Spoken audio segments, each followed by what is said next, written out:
नमस्कार, मैं हूं साक्षी मिश्रा और आप देख रहे हैं धर्मा लाइव। चलिए आज हम आपको बताते हैं कुछ ऐसे श्राप जो महाभारत काल के दौरान दिए गए थे।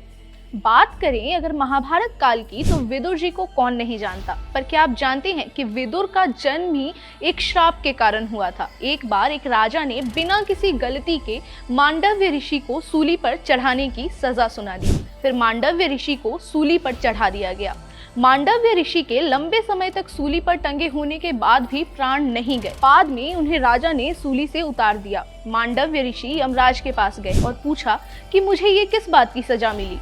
तब यमराज ने बताया कि उन्होंने 12 वर्ष की आयु में एक कीड़े की पूंछ में सीख चुहाकर उसे तड़पाया था। तब मांडव्य ऋषि ने कहा कि इतनी छोटी उम्र में किसी को सही गलत की पहचान नहीं होती है, ना ही विवेक होता है। ऐसे में उन्होंने यमराज को शूद्र योनि में दासी के पुत्र के रूप में जन्म लेने का श्राप दिया था।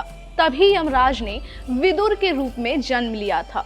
दूसरा जो श्राप था वो उर्वशी ने अर्जुन को दिया था। जब अर्जुन स्वर्ग लोक गए थे तब उर्वशी उन्हें देखकर आकर्षित हो गई थी। अर्जुन ने उर्वशी को माता बोलकर सम्मान दिया, पर ये बात उर्वशी को पसंद नहीं आई और उन्होंने अर्जुन को 1 वर्ष तक नपुंसकता का श्राप दिया।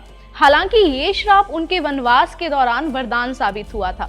अज्ञातवास के दौरान वो बृहणला नाम की नर्तिका बनकर कौरवों की नजर से बचे रहे थे। महाभारत काल के दौरान कर्ण की मृत्यु के बाद युधिष्ठिर को पता चला कि कर्ण उनका भाई था और पांडवों में से ही एक था। पांडवों को बहुत दुख हुआ कि उन्होंने अपने भाई को मार दिया। तभी युधिष्ठिर ने कुंती पर क्रोधित होकर समस्त नारी जाति को श्राप दिया था कि कोई भी स्त्री किसी बात या रहस्य को गोपनीय नहीं रख पाएगी। कहा जाता है कि ये श्राप अभी भी स्त्रियां भुगत रही हैं। चौथा श्राप था श्री कृष्ण का अश्वत्थामा को। महाभारत काल में अश्वत्थामा ने धोखे से पांडव पुत्रों को मार दिया था। फिर अश्वत्थामा ने ब्रह्मास्त्र चला दिया और अभिमन्यु की पत्नी की गर्भ की ओर कर दिया। तब श्री कृष्ण ने ब्रह्मास्त्र अपने ऊपर ले लिया। श्री कृष्ण ने अश्वत्थामा को हजारों सालों तक वन में भटकने का श्राप भी दिया था। कहा जाता है कि अश्वत्थामा आज भी वनों में भटक रहे हैं और उन्हें कई बार देखा भी गया है। 5वां श्राप श्रृंगी ऋषि ने परीक्षित को दिया था। एक बार अभिमन्यु के बेटे परीक्षित वन में शिकार के लिए गए थे। तभी राजा परीक्षित ने कलयुग के प्रभाव में आकर शामिक ऋषि पर गुस्से में मरा हुआ सांप फेंक दिया।